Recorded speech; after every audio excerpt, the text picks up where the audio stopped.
పేదోళ్ళ బతుకుల్లో పండగ నీవు, నూరేళ్ళు చల్లగా ఉండాలి నీవు.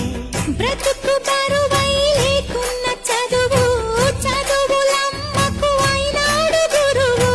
మా పల్లె గుండెల్లో పచ్చబొట్టు నీవు, మా కంటి చూపుల్లో సూర్యుడే నీవు.